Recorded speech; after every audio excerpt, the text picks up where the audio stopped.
D'abord mairesse de Sillery en 85, puis députée de Jean Talon en 94, Marguerite Delisle est une femme d'action.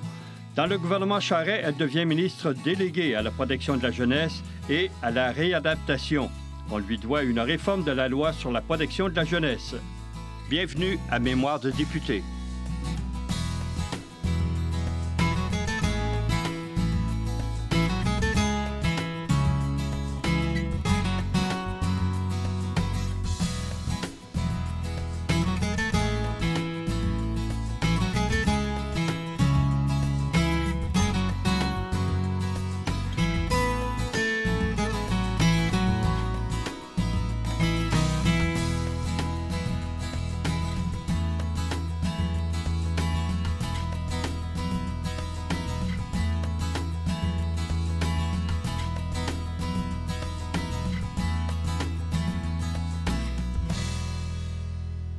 Madame Delisle, bonjour. Bonjour. Les libéraux sont retournés dans l'opposition en 1998. Est-ce que vous avez eu d'autres responsabilités dans ce qu'on appelle un cabinet fantôme? Oui, j'ai eu le tourisme. Alors, j'ai eu l'occasion de faire le tour, pas du Québec, ce serait exagéré, là. On a rencontré tout ce qui était organisation touristique un peu partout, là. Et j'ai eu aussi, par la suite, les relations internationales. Mais vis-à-vis, c'est Louise Baudouin à l'époque. Et dans le tourisme, est-ce qu'il y a des choses que vous avez initiées, proposées pour le développement? Et je dois vous dire que dans le milieu touristique, c'est pas que c'est pas important, au contraire, c'est extrêmement important. Alors, mais les gens avaient plutôt l'habitude d'aller voir le ministre. Je crois qu'on avait eu un projet de loi. Un projet de loi avec le Parti québécois à l'époque. Mais j'ai eu plus de travail, je pense, avec les relations internationales, parce que Mme Baudouin était très active, autant ici qu'à l'international, en France, en Amérique du Sud, toute la question de la mondialisation. Alors, on a eu à suivre davantage les dossiers à ce moment-là. Et vous étiez reconnu quand même pour votre franc-parler dans l'opposition. Qu'est-ce que vous retenez de ces années dans l'opposition, 2 mandats en fait? Je retiens que, d'abord, j'ai appris à donner mon opinion. J'ai appris qu'il y a des choses qui peuvent être... Il y a des propositions qui peuvent être faites et de ne pas m'arrêter à me faire dire... ou à se faire dire, parce qu'il y avait, je sais pas moi, bon, ben écoute, on a essayé ça en 94, ça n'a pas fonctionné. Non, ça, on a fait ça. Bon. J'ai appris aussi à travailler en équipe, parce que c'est très important quand vous faites de la politique. Si vous voulez travailler seul, allez-y comme indépendant. Si vous voulez travailler en équipe, bien, vous ne sortez pas faire une entrevue à l'extérieur même si les journalistes adorent ça, là, mais sortir à l'extérieur du Parlement, puis révéler tout ce qui se dit dans un caucus ou donner votre opinion parce que vous voulez que vos citoyens sachent ce que vous avez dit à l'interne. Les caucus sont là pour faire ces débats-là. Et quand tu es allé au bout de ta réflexion, au bout de ton argumentaire, bien, le consensus va primer à un moment donné, puis il faut que tu le défendes, ce consensus-là. Alors, mais ça pour moi, c'était primordial. Ça, puis ça s'applique autant quand tu es au pouvoir. Toujours dans l'opposition, au tournant des années 2000, il y a eu finalement le projet assez controversé des fusions municipales. Bon, il y a eu des débats dans les villes et vous avez mené une lutte assez farouche là-dessus. J'étais contre, j'avoue, les fusions forcées, même si à quelque part, j'étais consciente qu'on ne pouvait plus continuer dans la région de Québec. Je vais parler pour la région que je connais.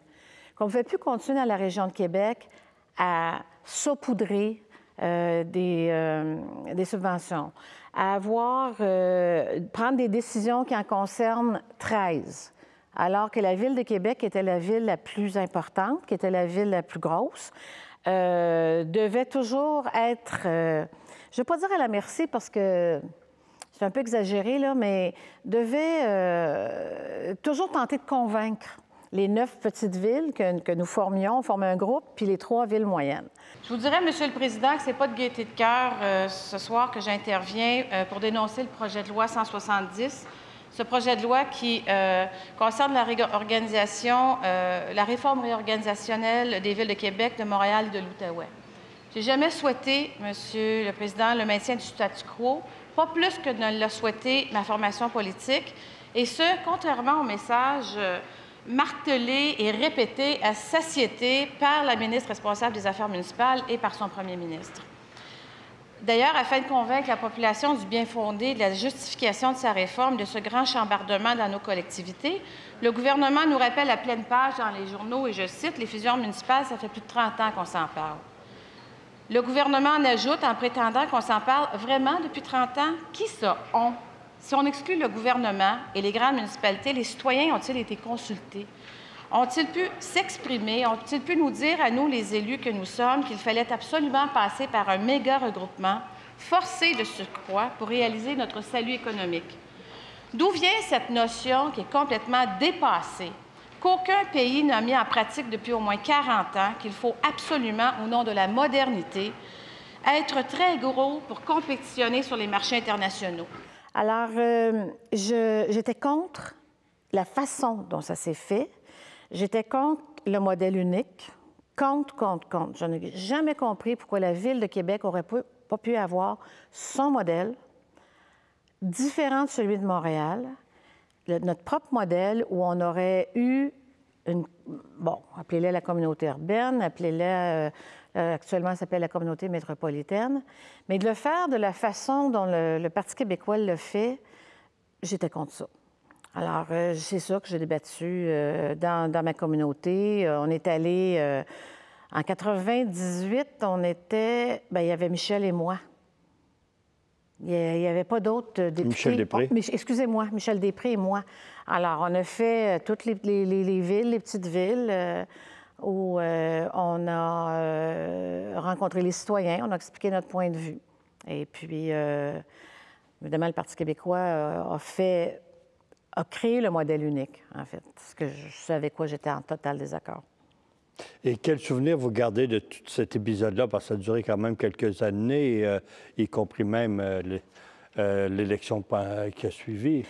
Moi, je vous dirais que j'avais eu une expérience dans ma vie antérieure au municipal avec toute cette question de sentiment d'appartenance.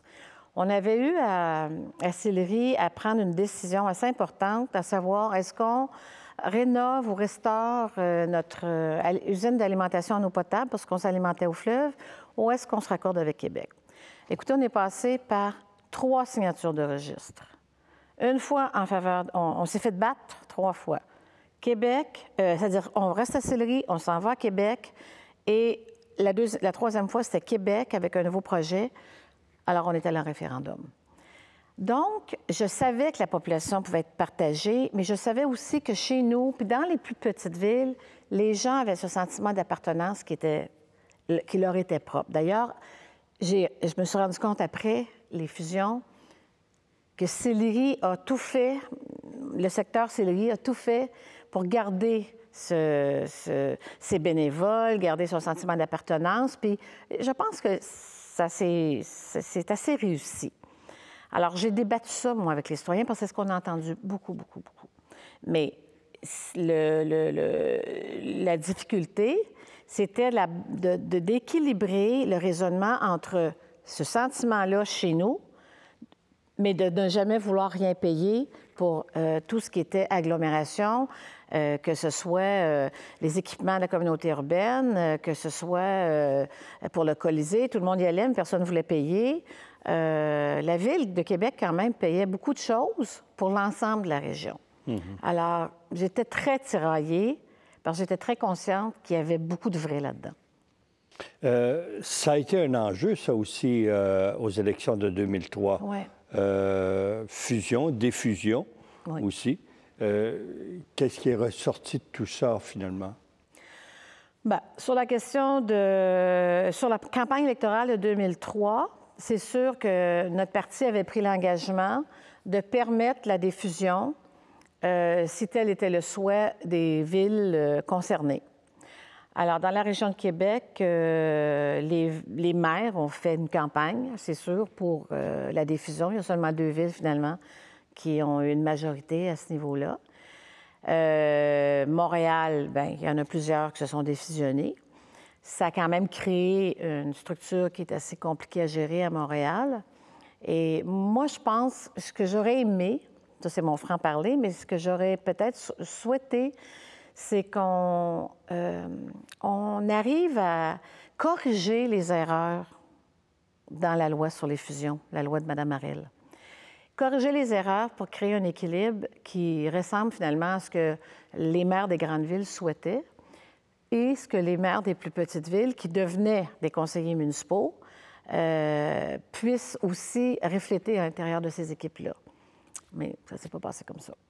Est-ce que ça a eu une grande influence sur la campagne électorale de 2003? Je pense que oui. Oui. Oui, parce que vous aviez il y avait comme 2 générations. Hein? Il y avait les plus jeunes, ceux qui venaient d'arriver à Sillery. Je vais prendre Sillery parce que c'est l'exemple qui est le plus probant. Vous voyez, il n'y a pas de complications à aller avec Québec. Mais les gens qui étaient des résidents de Sillery depuis 50, 60 ans, là, qui avaient construit le Sillery qu'on connaît aujourd'hui à partir de Charles-Huot, en s'en venant plus vers la rue Maguire, ces gens-là, là, ils étaient à Sillery, là. Ils ne voulaient pas être à Québec. Ils avaient voulu être à Québec, bien, ils seraient restés à Québec. Donc, il a fallu, évidemment, expliquer les choses. Et oui, ça a été un enjeu, puis je pense que ça a bien servi le parti. 2003, toujours, campagne électorale. Les limites du comté de Jean Talon avaient changé. Est-ce que c'était à votre avantage? Ah bien, je ramassais à l'Université Laval, fait que mettons que ça me stressait un peu. Et je ramassais aussi dans mon quartier, dans mon comté, tout ce qui était les centres d'achat jusqu'à 4 Bourgeois, le long de Henri IV. Vous savez, il y a des secteurs ou des circonscriptions, il y en a des très péquistes, il y en a des très libérales. Mais je vous dirais qu'entre les deux, là, des comtés très un ou très l'autre, ça fait longtemps que ça n'existe plus. Moi, je pense que les enjeux jouent un rôle important. Les chefs ou vous-même. Moi, en 1994, les gens me disaient, bien, j'aime pas votre parti, mais vous, je pense que vous feriez une bonne députée. Bien, votez pour moi. Mm-hmm. Je veux dire, tu y vas aussi pour gagner, là. Alors, mais ça pas... Finalement, il y avait très peu de gens à l'université qui ont voté. Et puis, ce que j'ai perdu, je l'ai regagné ailleurs. Mais il faut que tu travailles fort, fort, fort, là, porte en porte. Tous les quartiers que je ne connaissais pas, là... C'était une lutte à 3, à ce moment-là? Oui, l'ADQ était présent. Oui. Oui, est-ce que ça a changé votre façon de faire? Si je me souviens bien, l'ADQ n'était pas très présent sur le terrain dans notre comté. Le PQ, oui. J'ai eu 2 fois de suite le même adversaire. Oui, ils étaient très présents sur le terrain. En 2003, par contre, ça a changé beaucoup parce que là, évidemment, on a fait beaucoup de débats. L'ADQ était présent. Même on se rencontrait des fois dans les mêmes activités de clubs d'âge d'or ou de clubs où les gens jouaient aux cartes l'après-midi. Puis j'ai même un souvenir où on est rentrés en même temps avec l'ADQ, là. Je veux dire, il y a un respect aussi à l'égard de ceux qui se présentent. Ils ont le goût de faire la même chose que toi. Alors, moi, ça m'a jamais dérangé, moi, ça. Vous aviez un bon parler, mais vous n'étiez pas belliqueuse. Non. Les libéraux ont pris le pouvoir en 2003. Et le soir, là, que vous êtes élu, parce que là, vous aviez une bonne majorité, là, est-ce que vous dites, enfin, là, je suis au pouvoir, puis peut-être que je vais être nommé ministre. Enfin, quelle réaction vous avez eue? Je n'ai pas pensé à ça du tout. Je suis honnête, là, peut-être dans les jours qui ont suivi, là, parce que sur le moment, quand j'ai été élue, ça a pris du temps, d'abord avant que Radio-Canada annonce ma victoire. Mais j'ai davantage vécu ça avec mon équipe, avec les gens qui étaient avec moi depuis tellement longtemps. Alors, c'était l'euphorie totale, là, vraiment totale. Est-ce que j'ai voulu être ministre? M. Charest m'a appelé le lundi, alors que je savais que tout le monde savait qu'il faisait des téléphones le samedi, parce que je savais que je ne serais pas ministre. Il y avait Sam Hamad. Il y avait Michel Després qui revenait après un petit hiatus de 4 ans, qui avait quand même beaucoup d'expérience. Il avait été au pouvoir pendant 8 ans avec M. Bourassa. Peut-être un petit pincement au cœur, mais pas une déception amère, là, pas du tout, pas du tout. Il m'a offert d'être whip adjointe et puis j'ai un peu demandé ce qu'il voulait que je fasse avec ça. Et puis, bon, alors de bon gré puis de bon cœur, je l'ai accepté. Et vous étiez aussi présidente du caucus régional de Québec aussi? Oui, mais ça, c'est mes collègues qui m'ont élue présidente. C'est pas M. Charest qui m'a demandé d'être présidente. Ça, c'est les... On était... il y avait Agnès Maltais qui était il y avait une péquiste seulement. Je pense qu'on était... Tous les autres, c'était des libéraux. Peut-être que je me trompe. Il y en avait peut-être une deuxième péquiste, un deuxième péquiste. En tout cas... Mais alors, on m'a demandé de présider la table régionale et j'ai adoré ça. Parce que là, évidemment, j'étais au cœur de l'organisation des rencontres pour recevoir les acteurs principaux là, du développement de la région de Québec, le maire, communauté métropolitaine. Il y avait sûrement des dossiers Port que de vous avez... Québec, oui. Vous avez fait... L'Université Laval, le PEPS. Oui, il y en a eu beaucoup. Ça a été une belle période, ça. Avec, il y avait le PEPS, il y avait aussi on s'était engagé à financer l'agrandissement de la faculté de médecine puis de sciences infirmières, sciences de vie, là. Et puis, on a respecté cet engagement-là presque tout de suite après, même si ça a pris des années à construire. La promenade Samuel de Champlain, les stades de soccer. Ça aussi, on en avait parlé. Ça ne s'est pas fait, évidemment, en 2003-2004. Il y en a qui viennent juste de se compléter, mais ce sont des dossiers qu'on a travaillés. Port de Québec, l'aéroport. C'est des gens avec qui on doit transiger sur une base quasi, je dirais pas quotidienne ou hebdomadaire. Là. Ça serait un peu prétentieux, mais il faut être au courant de ces dossiers-là. Quel genre de relation vous aviez avec M. Charest? Est-ce que vous faisiez partie de sa garde rapprochée? Non, je ne faisais pas partie de sa garde rapprochée, mais je dirais sincèrement que M. Charest, chaque fois qu'on a j'ai eu à le rencontrer, que j'ai fait une demande, que ce soit comme député ou comme ministre, ça a toujours été oui, puis très rapidement. C'est un homme qui est très près de son équipe, qui est très près de ses députés. Ça, les gens l'appréciaient énormément, puis... moi, je n'ai jamais eu de problème avec ça, même avec les gens qui l'entouraient, pas de problème. Dans votre vie antérieure, vous étiez plus d'allégeance conservatrice au fédéral. Votre frère, Michael Fortier, a été ministre, sénateur aussi. Est-ce que l'un et l'autre a influencé la carrière, soit la vôtre ou soit la sienne? Bon, je vous dirais que moi, j'ai été nommée ministre avant lui. Mais qu'il ait été nommé en 2006, je pense, sénateur pour pouvoir être ministre, pour lui, ça a été difficile comme décision pour lui parce qu'il n'avait pas été élu, vous vous en rappellerez. Mais on ne touchait pas les mêmes dossiers. Il y avait, si je me souviens bien, il y avait au début, il y avait, comment ça s'appelle, les affaires pas intergouvernementales. Il s'occupait voyons... J'oublie ce que c'était. Et par la suite, il a été responsable du commerce extérieur dans les derniers mois de son mandat avant les élections. Mais non, on n'était pas... Ça ne nous a pas influencé ni l'un ni l'autre. Ça nous a permis, par contre, dans les rencontres familiales, de se taquiner un petit peu. En février 2005, Mme Delisle, vous accédez finalement au Conseil des ministres comme ministre délégué à la protection de la jeunesse et à la réadaptation. J'espère que j'ai le bon titre. Oui. Comment M. Charest vous a présenté ça? Oh mon Dieu, c'est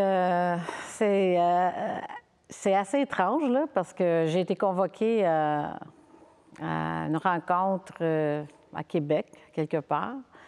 Et je savais à ce moment-là qu'il y aurait un changement au niveau du cabinet. Et il m'a reçue dans une pièce et il m'a dit je vais te nommer ou je veux te nommer, là. Écoutez, je ne me souviens pas exactement des mots. Ministre, c'est commencé par dire ministre délégué à la Santé, puis là, finalement, il a dit, bien, en fait, c'est ministre délégué à la protection de la jeunesse, la réadaptation. Madame Marguerite Delisle, ministre déléguée à la protection de la jeunesse et à la réadaptation.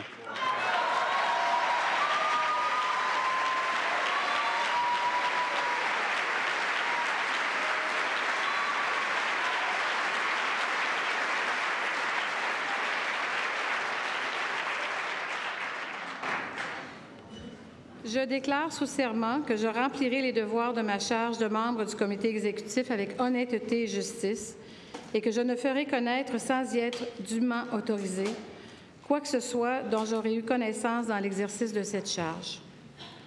Je déclare sous serment que je remplirai les devoirs de ma charge de ministre délégué à la protection de la jeunesse et à la réadaptation avec honnêteté et justice.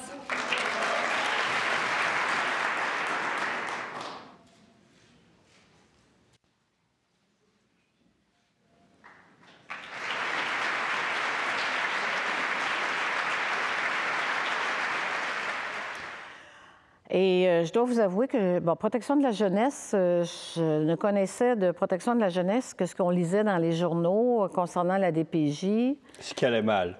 Bien, tu sais, 3 ou 4 fois par année, là, on pourra en reparler. Et réadaptation, bien, j'ai aucune idée. Je savais que, bon, ça pouvait concerner la réadaptation physique, mentale, bon, mais j'avais aucune idée de la longue liste que ça pouvait comporter, toxicomanie, le jeu, l'alcoolisme. Puis dans la toxicomanie, vous pouviez en décliner plusieurs, là. Alors, je l'ai appris dans mon premier briefing le lendemain après mon assermentation. Mais j'étais très contente. C'était dans mes cordes. Oui. Vous avez dépoussiéré, réadapté, c'est le cas de le dire, la loi de la protection de la jeunesse qui datait quand même de 25 ans. Quelles principales réformes là, vous avez apportées? Il faut que je vous dise que quand moi je suis arrivée, on m'a dit on est rendu à l'étape on est en préparation du projet de loi sur la réforme de la loi sur la protection de la jeunesse. Très sincèrement, je n'avais aucune idée de ce qu'il y avait dans la loi sur la protection de la jeunesse. Je me répète, mais tout ce que j'entendais, moi, ou tout ce que je connaissais, c'était les scandales qu'on entendait à gauche et à droite et qui faisaient la pluie puis le beau temps à nos stations de radio puis dans nos journaux. Alors, moi, il fallait que je me familiarise avec ce que c'était. Et j'ai rencontré des gens qui m'ont dit où on était rendu là, dans les diverses étapes. On avait eu un consensus avec le barreau, avec les différentes organisations qui touchent la préoccupation au niveau de la protection de la jeunesse, qu'on avait fait le tour du Québec, puis qu'on avait rencontré les intervenants, puis les associations les DPJ, l'Association des centres jeunesse du Québec. Mais moi, je ne les connaissais pas, ces gens-là. Puis on me demandait de les présenter un projet de loi. Il fallait que je me familiarise avec. Je suis un peu comme Saint-Thomas. Moi, là, si vous voulez que je mette ma tête sur le bio, si vous voulez que je défende un projet de loi, ou si vous voulez que j'en fasse corps et esprit avec moi-même, là, bien, il faut que je sache de quoi on parle. Alors, avec ma chef de cabinet, Caroline Richard à l'époque, et avec la sous-ministre quittait au moment où moi j'arrivais, sous-ministre associée, alors avec Mme Guérette, qui est devenue ma sous-ministre associée, on a travaillé le projet. J'ai demandé à rencontrer des gens. J'ai fait une tournée. Je ne peux pas dire que je l'ai fait aussi exhaustive que celle qui avait été faite, mais à la fin de ça, j'ai fait ça en avril, mai, juin. On est allé en vacances et je vous dirais aussi qu'une des pièces maîtresses qui ne se trouvait pas dans le projet de loi d'origine était celui où on parlait de la durée de temps où que les enfants pouvaient passer dans un centre jeunesse ou dans un pavillon lorsqu'ils étaient beaucoup plus jeunes avant de retourner dans leur famille ou avant d'aller en famille d'accueil ou avant d'être adoptés. Il y avait un rapport qui avait été déposé, commandé par le ministère. Et moi, j'ai demandé à lire le rapport. Et à ma grande surprise, cette partie maîtresse-là ne s'y trouvait pas dans le projet de loi. Alors, j'ai convaincu M. Charest et le Conseil des ministres qu'il fallait retrouver ça là-dedans. Alors, il y a eu, justement, entre autres, je vous donne un exemple, j'ai rencontré des enfants, moi, qui ont fait 8, 9, 10 familles d'accueil, puis il y avait 11 ans, là. Les parents n'étaient pas capables d'assumer leurs responsabilités parentales parce qu'ils étaient toxicomanes ou parce que ci ou parce que ça. Les enfants leur étaient retirés ou leur enfant leur était retiré. Là, les parents promettaient de reprendre leurs responsabilités, de reprendre charge de leur vie, ce qu'ils faisaient. Puis, oups, au bout de 5-6 mois, l'enfant devait revenir dans une autre famille d'accueil. Alors, on appelait ça les enfants ping-pong. Alors, à l'époque, ça n'avait plus de bon sens. Puis, toutes les directions de la protection de la jeunesse que j'ai rencontrées m'ont tous dit la même chose. Il faut que les enfants aient un projet de vie. Puis ce projet de vie-là doit inclure, doit d'abord non seulement prioriser l'enfant, mais ce n'est pas juste les parents qui ont des droits. Les enfants en ont également. Alors, ce qu'on a proposé, puis ce qui a été accepté, c'est que pour les enfants de 0 à 2 ans, il y avait un 12 mois où les parents pouvaient se prendre en main, démontrer clairement au tribunal de la jeunesse qu'ils avaient pris tous les moyens nécessaires pour reprendre leur enfant puis les amener à croître et à être aimés dans un milieu stable. Après ça, les 2 à 5, je pense que c'était au bout de 18 mois, puis les 6 ans et plus, je pense que c'était 24 mois. Et ça, c'était beaucoup demandé par tous les groupes qu'on a rencontrés. Il y avait, vous vous rappellerez, toute la controverse sur les enfants qui étaient en garde fermée. Et on a clarifié ce que ça voulait dire, qu'est-ce que signifiait la garde fermée. Il y avait des jeunes qui étaient en garde fermée parce que le fédéral, on prend les jeunes dans les centres jeunesse, bien pas nous, mais le gouvernement du Québec, là, dans ces centres de réadaptation, s'occupe de l'application de la loi fédérale sur les jeunes contrevenants. Ces jeunes-là, au Québec, sont dans nos centres. Alors, non seulement on a dépoussiéré, mais on a donné une chance aux jeunes, une grande chance aux grands-parents qui n'étaient jamais considérés comme la famille, faisant partie d'une famille élargie. On donnait les enfants dans une famille d'accueil, mais on ne considérait jamais les grands-parents comme étant capables d'élever ces enfants-là jusqu'à ce que les parents prennent charge. Alors, ça, on l'a introduit dans le projet de loi, dans la loi. Alors, ça a été un projet de loi qui a été débattu. On a fait un avant-projet de loi, commission parlementaire, ensuite... je pense que ça a duré 2 ou 3 semaines. Ensuite, on a déposé le projet de loi avec plus de 55 à 60 amendements. On a écouté une quarantaine de groupes. Alors ça, je suis très fière de ça, parce qu'on l'a travaillé. Je me souviens de ma souveniriste qui m'avait dit « Êtes-vous prête à vous mettre la tête sur le bio pour ça? Êtes-vous prête à défendre ça? » là? J'ai dit oui. On a dit « Parfait, on va vous aller chercher l'appui du Conseil des ministres, puis on va vous le mettre dedans. » Alors, quand une grande mon bébé. satisfaction. Pour moi, oui. Oui. Pas juste pour moi, pour tout le monde, mais d'avoir été capable, avec l'opposition d'ailleurs, je tiens à le dire ici, là, si on travaillait plus avec l'opposition sur des projets majeurs, là, on aurait des résultats comme on a eu dans ce projet de loi-là. C'est peut-être ce que les gens nous reprochent beaucoup, hein, quel que soit... qu'on soit du côté de l'opposition, du côté du pouvoir, dans des débats majeurs, de ne pas être capable de s'entendre avec l'opposition. Peut-être que les citoyens seraient un petit peu moins cyniques à notre égard.